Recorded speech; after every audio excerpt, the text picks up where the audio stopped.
Good evening. This is CTV News for Friday, July 25th. I'm Patricia Vallone. Thank you for joining us tonight. Well, police in Hyattsville are asking for help in solving two pedestrian assaults that happened earlier this month. Byron Scott has our story. The city of Hyattsville may be a good place to live, but now a couple of incidents have some people questioning that. So your reaction to what happened out here? Shocked. Really shocked. Police say two women were attacked in separate incidents. The most recent was 2 days ago on the 3900 block of Hamilton Street, where a female was walking. A Hispanic male jumped out of the woods and he approached her. A struggle ensued. He tried to rip off her clothes.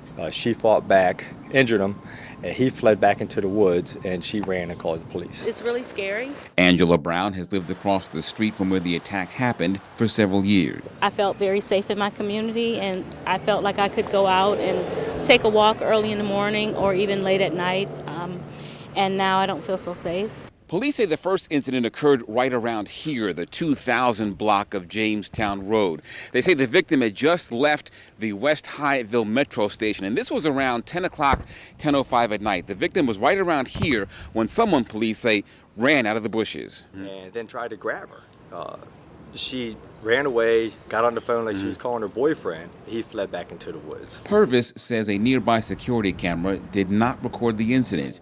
And although there is no evidence linking one person to both crimes, police say they're almost certain, based on the descriptions, it's the work of one man. At this point, we're just encouraging, if you can walk with a friend or a group of people, there's always safety in numbers. So we're definitely encouraging that. If you can get a ride with somebody, we're encouraging that. It is very dangerous. There are no lights. This man owns a laundromat across the street. Probably a couple of thousand people walk here every day, back and forth between the metro station and the apartments. And the light is pathetic, here. The street itself, needs some reworking. So far, no arrests, no suspects, just mounting fear among those who are simply trying to come and go safely. It make me not want to walk through here at night no more.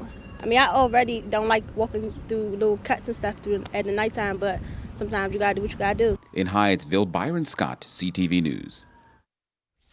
Anyone with information is asked to contact police at numbers 301-985-5060. Well, the trial of a Metropolitan police officer accused of attempting to kill his wife takes a twist as it ends in a hung jury and a mistrial. After deliberating for several hours, jurors could not reach a verdict in the case of Samson Lawrence, who was facing a life sentence on multiple attempted murder and assault charges. Prosecutors say Lawrence allegedly hit his wife with a metal lamppost and held knives to her throat. Lawrence has been under house arrest and was taken into custody this morning after a motions hearing that determined he violated the court's stay-away order by contacting his wife during the trial. The judge made a judgment for a stay-away, right? But at the same time, he took a vow. He took a vow to forever, to rich or poor, from richer or richer to me. He took a vow for sickness and health. His wife was sick. Irregardless of what they went through, he took a vow to be there for his wife. Well, I don't know necessarily that we will do anything differently. We'll have time now for the prosecutors to take a look at everything that they did in the case, how the evidence was presented, and how we moved forward. And certainly, it's always a learning experience, whether you have a guilty, a not guilty, or a hung jury. So we'll review all of that, and if we feel something needs to be done differently, we will. But certainly, we feel very good about the evidence we have. We feel very good about the case that was presented. We feel we put on the best possible case. So we're very confident going forward with the new trial. And the retrial is set for November 17th. Well, Capitol Heights residents will now have greater access to affordable care, quality health care that is, right in their own backyards, thanks to a new partnership between the Prince George's Health Department and the Greater Baton Medical Services Incorporated. Community leaders and wellness advocates celebrated the official collaboration today. Calinthia Malloy from Greater Baton says working together will improve clinical outcomes and bring additional medical providers to the Health Enterprise Zone. Part of our expansion was to bring additional providers into the community. To date, we have on additional 2 providers, giving us a total of 7 providers here in our zone. The other thing we've done, we've expanded our services with women's and pediatrics. We're going to be doing expanded hours, so we'll be opening on earlier during the week and closing later, and we're also going to be including Saturday services. What it means for the residents is that it gives us added resources and opportunities to be successful. Part of the Health Enterprise Zone, we benefit from the partnership meetings, and we to get together with the other providers to share best practices. And we're also looking at expanded funding for us to do capital improvements and also get additional medical supplies and technology for us. And the new service schedule will be released in the fall. Malloy says the expansion of non-traditional hours will allow the facility to better meet the needs of its growing patient population. Well, Metro is quickly preparing for Saturday's grand opening of the Silver Line. The newest rail service will be accessible to commuters at noon tomorrow. The train will depart the new Wiley-Reston East Station and head toward the Largo Metro Station.